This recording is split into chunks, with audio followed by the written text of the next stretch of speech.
serais pas arrivé là s'il n'y avait pas eu la maladie de mon frère.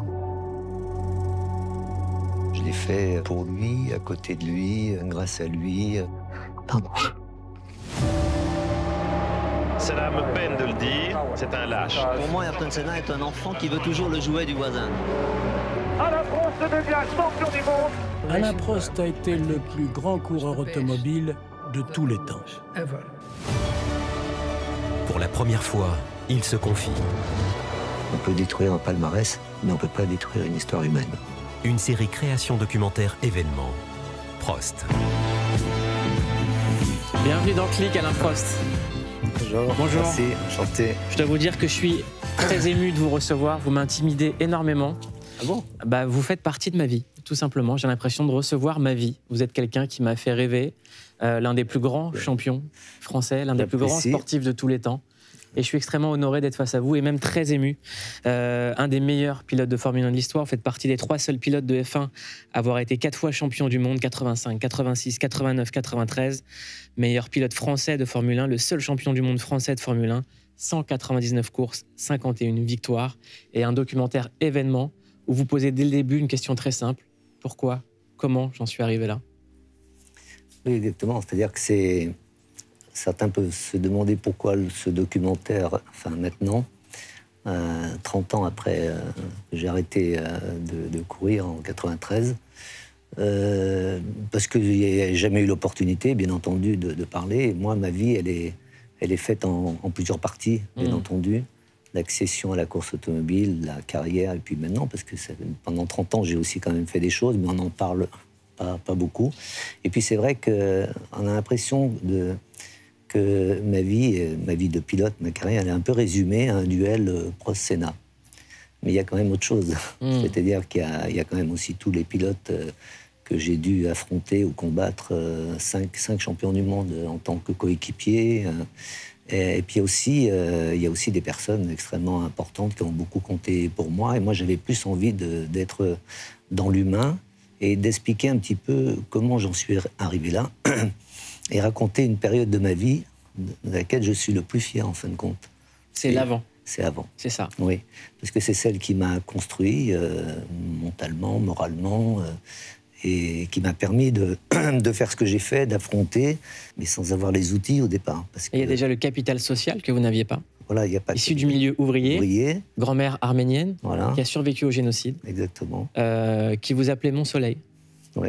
Ce qui est dingue quand vous en parlez, vous dites, voilà, c'est une femme qui avait une force inouïe, qui envoyait de la lumière alors qu'elle a vu sa famille décimée devant elle. Oui, exactement. Il y a eu des personnes très importantes dans ma vie, bien sûr, mais moi, je vivais avec ma grand-mère, je vivais avec mon frère, qui était aussi très malade, qui était, lui, le passionné de course automobile. Moi, j'étais passionné de foot, de sport, globalement, mais de foot.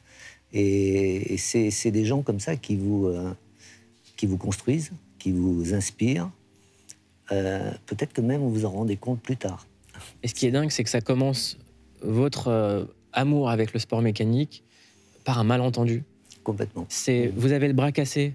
Alors moi, je joue au foot. Ouais. Je suis, pas mauvais, on va dire, parce que j'ai un espoir, c'est d'aller être stagiaire à Saint-Étienne. C'était pas loin. Et au moment où je me casse le poignet, donc j'étais complètement en déprime. Et mon frère, lui, est très malade. Il a une tumeur au cerveau. C'est compliqué. Mes parents s'en occupent beaucoup. Je m'en occupe beaucoup. Je mûris avant l'âge, ça c'est sûr et certain. Vous dites être devenu adulte à 13 ans quand il a fait une crise d'épilepsie dans vos bras. Oui, parce qu'il en a fait plusieurs, dont la première qui m'a toujours marqué. J'en ai des cauchemars, même la nuit, c'est comme ça. Toujours aujourd'hui? Oui, parce que c'est des souvenirs qui reviennent périodiquement. Parce que c'est des souvenirs qui me rappellent... il y a un côté positif en même temps, parce que je me dis c'est aussi grâce à ça que j'ai fait toute ma vie, toute ma carrière, etc., comme je me suis construit. Moi, je rêvais d'être ou footballeur ou alors prof de gym. Voilà. Et puis ce jour-là, on est à Cannes. Ma mère vient me voir, elle me dit « Ton frère veut faire du karting ». Je dis « C'est quoi le karting ?» Donc, elle me dit « C'est à la siesta, c'est à 20 minutes d'ici ». Je dis « Écoute, j'ai un bras dans le plâtre, je suis fatigué. » Ça ne m'intéresse pas, ce truc. Voilà, je suis... Puis bon, j'y vais, bien sûr, pour lui faire plaisir. Et là, on fait les 15-20 minutes réglementaires. Le gars me dit, vous êtes la dernière séance On va faire une petite course de 10 minutes. Je me mets derrière parce que je planque mon bras cassé, mon poignet cassé. Et puis là, c'est une sorte de révélation. Sans aucune objectivité, sans pourquoi, je ne sais pas. Mais je prends toujours cet exemple, surtout pour une jeune génération, enfin aussi même aujourd'hui, où les gens ne savent pas très bien ce qu'ils vont faire.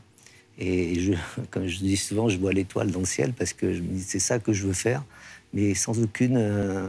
c'est pas rationnel. Tous les grands sportifs, les grands champions, arrivent toujours à faire une parabole entre leur sport et la vie. Oui. Et vous? C'est ce que j'essaie de montrer, enfin, d'une certaine manière, parce que c'est pas parce qu'on est d'un milieu aisé, qu'on a des gens qui sont passionnés de sport ou de sport automobile autour de vous, que vous pouvez faire ça. Alors, c'est vrai que selon les années, selon les périodes, c'est toujours plus compliqué, c'est certainement encore plus complexe aujourd'hui, parce que ça coûte très très cher.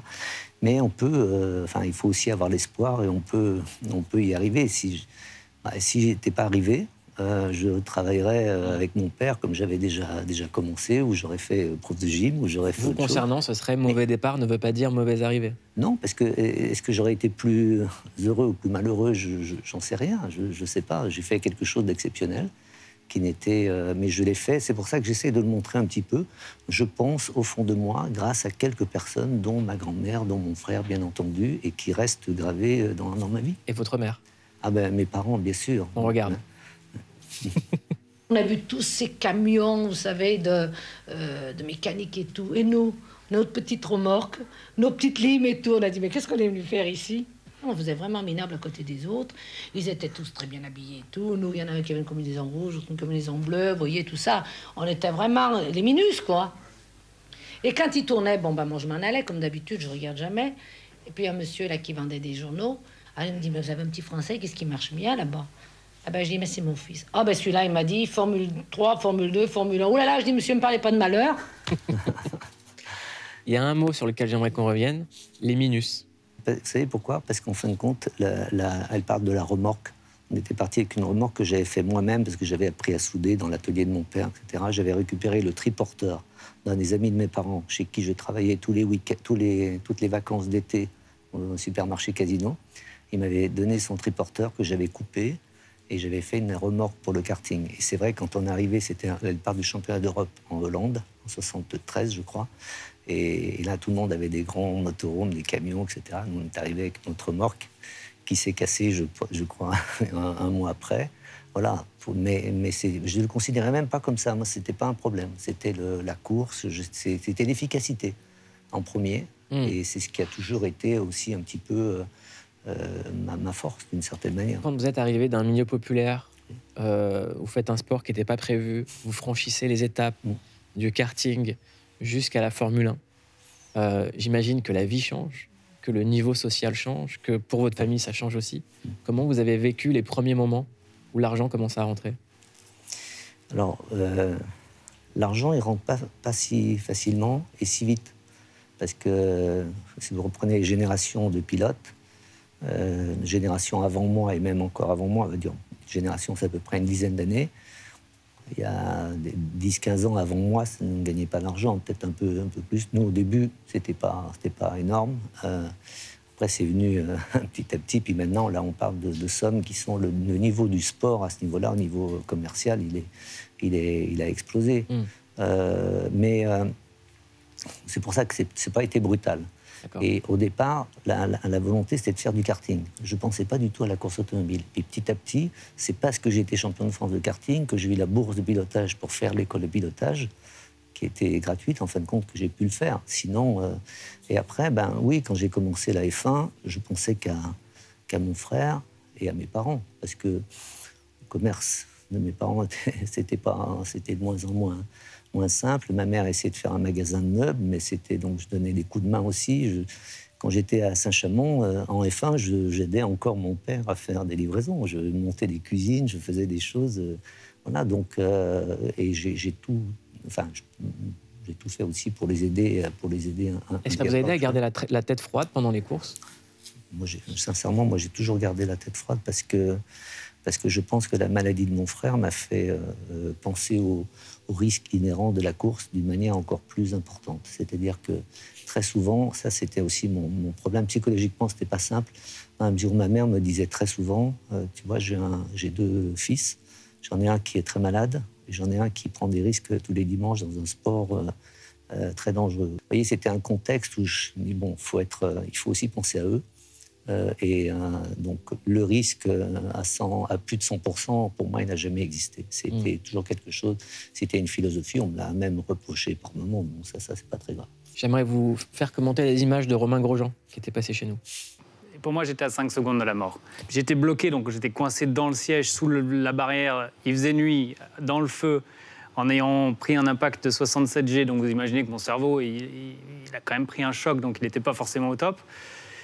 Et au moment où je me dis, ça y est, c'est terminé, je me pose la question par où je vais commencer à brûler, est-ce que ça va être douloureux ou pas? J'ai pensé à mes 3 enfants en me disant, je ne peux pas les laisser là, ils ne peuvent pas grandir sans un père. Et c'est à ce moment-là où j'ai trouvé l'énergie de mettre un énorme coup d'épaule, de casser ce qui me retenait bloqué et de sortir de la voiture. Et pour moi, le plus dur dans cet accident, ça a été pour mes proches, mes amis, pour tous ceux qui connaissent la course auto, qui se sont dit, il est mort. Quand on voit l'impact au début, on dit, il est mort. C'est incroyable, c'est un miracle, hein, l'accident de Romain. Moi, je l'ai vu, bien sûr, en direct et c'était effrayant. Donc, ça fait partie de... Moi, j'ai vu des accidents incroyables, des gens qui sont morts devant moi. Hein. Enfin, Gilles Villeneuve, Elio De Angelis, qui était en essai privé. Pour moi, c'était un des pires, parce que la voiture était retournée, on était seuls hein, sur la piste, il n'y avait pas la sécurité à l'époque. Il était retourné, il ne pouvait pas sortir de la voiture. J'ai essayé d'enlever les ceintures et la voiture commençait à se consumer. Elle ne brûlait pas vraiment, elle consumait. Et c'était horrible quoi, de rien pouvoir faire. Donc oui, quand vous le vivez en direct, c'est différent de ce qu'on vous l'avez jamais vécu. Aujourd'hui, par exemple, la nouvelle génération, vous leur parlez d'accidents, de risques. Et c'est pas pareil, à part malheureux 2 pilotes français d'ailleurs, Jules Bianchi et Antoine, qui sont décédés ces dernières années. Il n'y a pas eu énormément d'accidents, il y a beaucoup de crashs, mais donc ils n'ont pas la même notion du risque que celle qu'on avait. C'était laquelle, votre notion du risque? Comment on pourrait l'expliquer? Alors, on peut l'expliquer d'une manière un peu détournée. Moi, je partais le matin de ma chambre d'hôtel.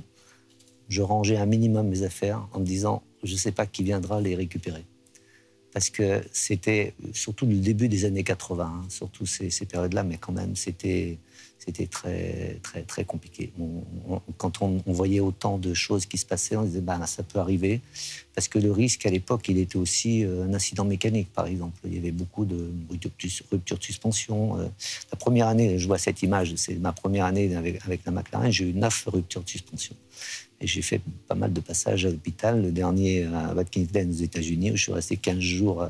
Je ne pouvais même plus marcher à la maison. Quand je marchais, je me m'aidais avec les murs, j'avais des vertiges, etc. Voilà. Dès que vous êtes un peu blessé, c'est différent. Je me rappelle très bien Gilles Villeneuve, avec qui j'étais très proche, me disait, il avait eu des accidents incroyables. Il me dit, on ne peut pas se faire mal en Formule 1. Et c'est jamais très bon de raisonner comme ça. Et comment on remonte dans une voiture après un accident?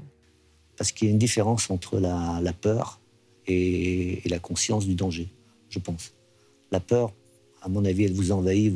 Une fois qu'elle vous envahit, je pense que vous perdez quelques dixièmes de seconde. Et, par contre, la conscience du danger, je pense que si vous êtes normalement équilibré, voilà, ou on conduit à 100% ou au-delà de 100%. Moi, c'était ma philosophie et c'était aussi en même temps un mode de travail. Je règle ma voiture au maximum pour qu'elle soit hyper efficace et comme ça, j'aurais besoin de conduire qu'à 90 ou 95%. Vous êtes devenu l'une des personnalités françaises les plus connues de l'histoire et vous avez aussi eu, avant l'ère des réseaux sociaux, ce qu'on appelle des haters, mais plus que personne. On a brûlé votre voiture, vous avez reçu des menaces de mort, on a retrouvé votre adresse. Qu'est-ce qui s'est passé? Pourquoi vous avez eu ça et comment vous l'avez vécu? Je l'ai vécu hyper mal parce que plus de 40 ans après, j'y pense toujours. Ça, c'est venu, je pense, en 2 temps. En 81, quand il y a l'élection de Mitterrand, je suis chez Renault. Chez Renault, à l'époque, c'est l'Arnur, hein, c'est la Régie nationale. C'est un contexte, je ne sais pas, mais j'ai pris des positions voilà, politiques. Peut-être que j'aurais pas dû, mais en fin de compte, sincèrement, j'ai rien dit d'exceptionnel. On vient d'un milieu ouvrier, mes parents travaillent beaucoup. J'ai mon grand-père qui travaille même, qui est comptable. Il y a tout un contexte. J'ai déjà presque un peu un esprit d'entreprise. Et voilà, j'ai dit des choses parce que c'était pas ma philosophie. J'étais peut-être un peu jeune aussi pour ça. Ça, c'est le premier événement. Deuxième événement, c'est 82, Grand Prix de France, avec l'incident avec René Arnoux. Et où il y a une consigne d'équipe qui ne le respecte pas. Mais en fin de compte, c'est moi qui passe pour le salopard. Et ça m'a... Le phénomène d'injustice... La trahison. Oui, parce que mais il y a deux trahisons.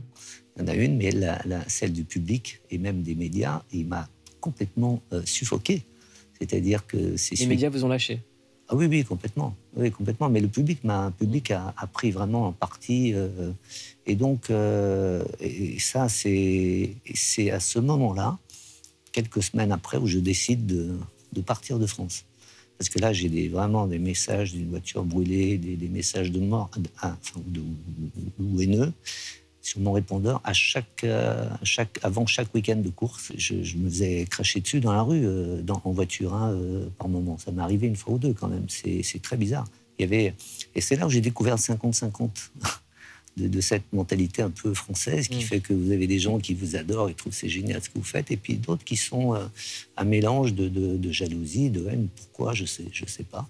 Mais là, oui, ça m'a vraiment perturbé. Vous avez réussi à faire un travail dessus? Parce que c'est pas rationnel. On ne peut pas se sentir coupable de choses comme ça. Non, mais c'est triste, mais je venais de signer avec McCormack, la grande agence à l'époque, c'était quand même, c'était pas rien. Et on parlait bien sûr de sponsors, de machin. J'ai dit, moi, ce que je veux, vous avez une grande organisation, je veux partir de France. Vous me mettez n'importe où. C'est ça l'histoire. L'histoire des impôts, mais elle est totalement fausse. Enfin, je veux dire, il n'y a pas de vérité. Je suis parti avec l'équivalent. J'ai fait 3 ans de Formule 1, j'avais gagné 3 ou 4 courses déjà, ou 5 courses, je ne sais pas. Je suis parti avec l'équivalent de 35 000 euros. Quoi. Voilà. Donc, vous voyez bien que c'est pas, même si c'est il y a 40 ans. C'est pas ce que toucherait un joueur de Formule 1 aujourd'hui.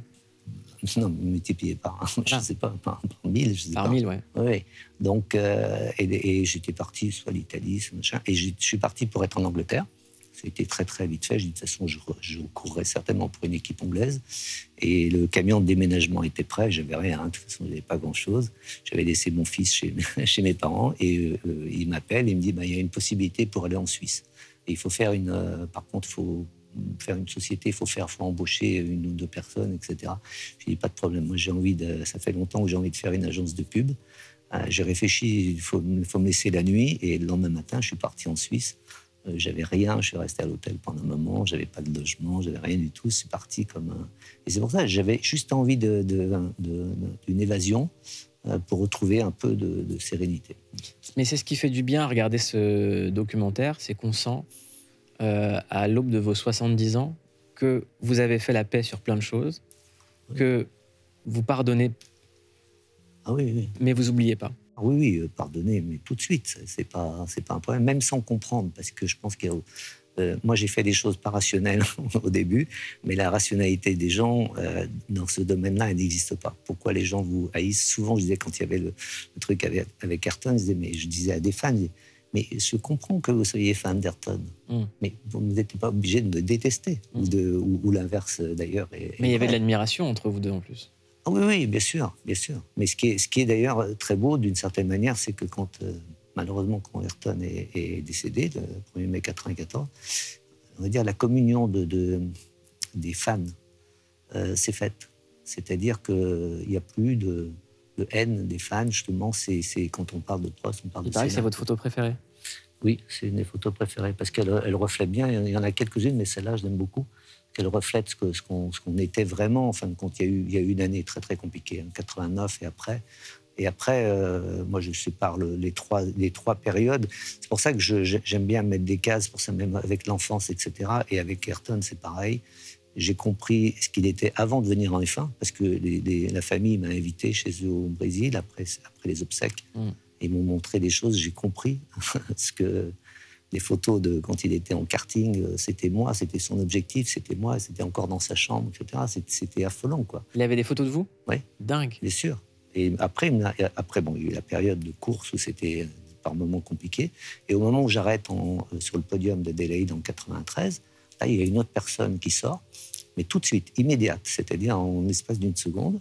Et là, il devient complètement différent. Et pendant les 6 mois, malheureusement, avant son décès, on se parle 2-3 fois par semaine, régulièrement. C'est quoi les derniers mots que vous avez entendus de sa part?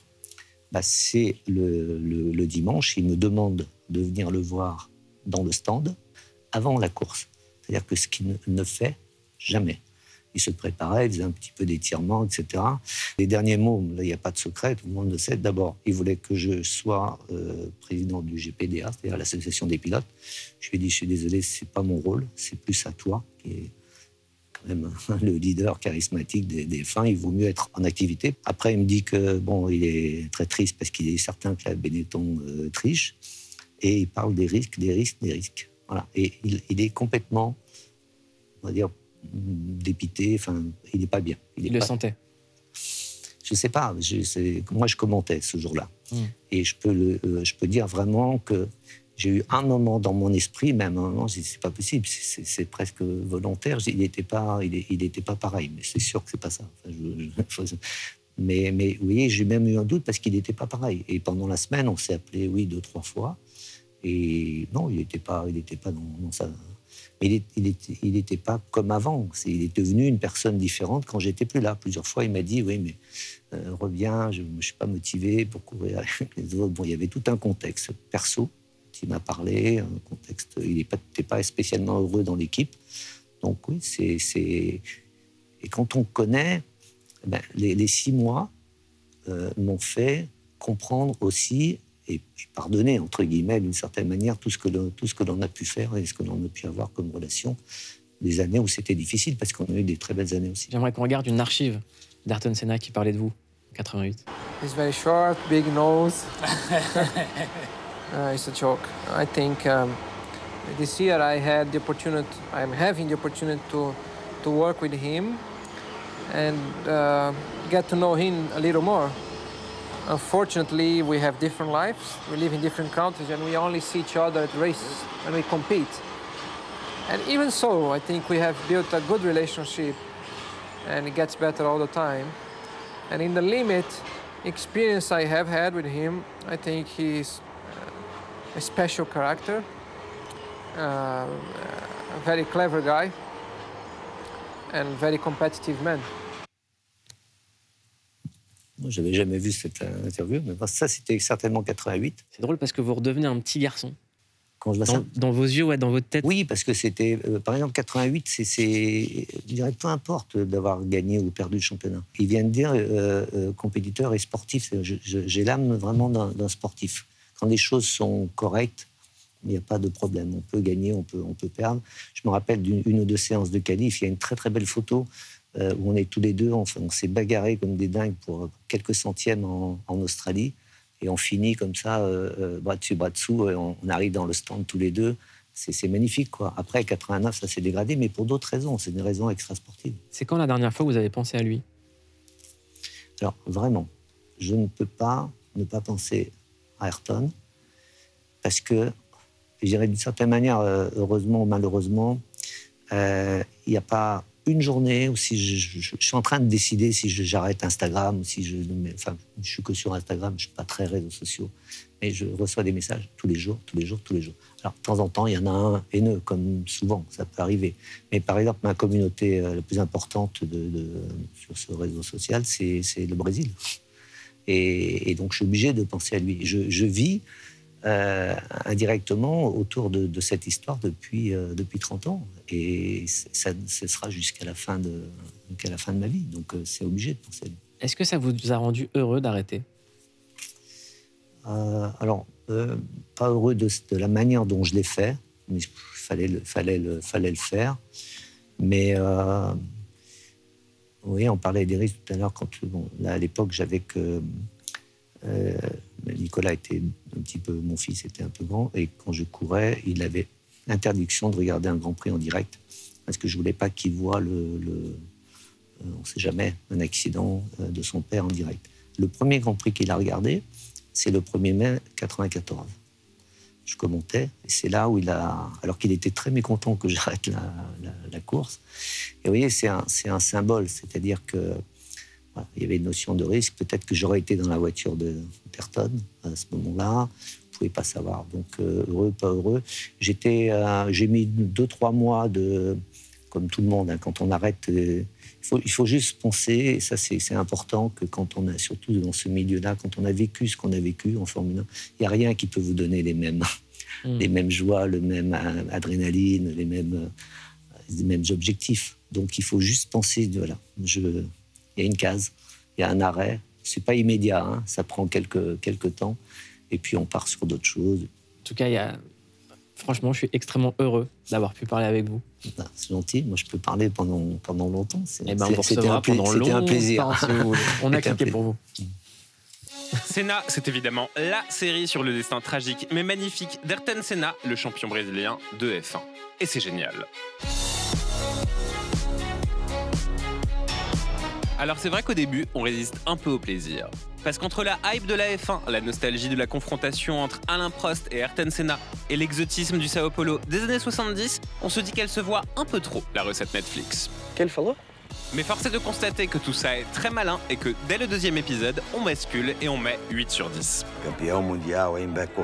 Obrigado, pai. On sourit, on pleure, on vibre, on ressent cette adrénaline si particulière de rouler à une vitesse folle pendant que le Brésilien nous caresse les oreilles. Claro. Porque eu sou brasileiro. Attention là quand même, Ayrton, c'est 135 € l'amende, hein. Et puis sous la pluie, en plus, oh là là, il est fou lui. Mais il s'en fout, Ayrton. Rien ne lui fait peur, ni de se confronter au racisme de l'Angleterre de Margaret Thatcher, ni de s'envoyer une baronne à peine arrivée à Monaco. Oui, désolé, on spoil, mais promis, on n'en dit pas plus parce qu'on se prend de passion pour ce champion dont le rêve tenait à un bout de scotch, dont le mélange de flegme et de détermination était absolument unique. La réal est démente, on a l'impression de voler avec les voitures, et tous ces petits détails de reconstitution feront pousser des petits cris de plaisir aux plus passionnés de F1. Quant à nous, on se dit que quand on a un rêve, il ne faut jamais se résigner et toujours écouter la petite voix de l'enfance. Parce que comme le dit si bien Céline Dion, on ne change pas. Bisous. Il y a un acteur qui joue votre rôle dans cette série, vous l'avez vu? Non. Cet acteur? Enfin, j'ai vu les photos. C'est lui. Ouais. Qu'est-ce que vous en pensez? Alors, j'ai vu juste, comme là, je vois quelques images, j'ai eu pas mal d'échos, hein, pas mal de gens. Bon, entre le film Senna, le premier, où j'ai passé peut-être même plus de temps que pour mon documentaire. D'accord. Et puis, ce biopic, bon, c'est évident que je ne vais pas être satisfait, parce qu'on fait passer toujours le bon et le méchant. Je connais un peu l'histoire, je connais ce qui est raconté. Alors, oui, c'est un biopic, il y a peut-être c'est romancé, mais malheureusement, il y a beaucoup d'histoires qui reviennent d'une manière récurrente, qui sont totalement inventées, totalement fausses. Et en plus, on me fait passer pour quelqu'un un petit peu d'arrogant. Et sincèrement, je pense que s'il y a vraiment quelque chose que je peux réfuter, c'est ça, quoi. La dernière question, vous la voyez arriver à 10 000 km/h. Oui.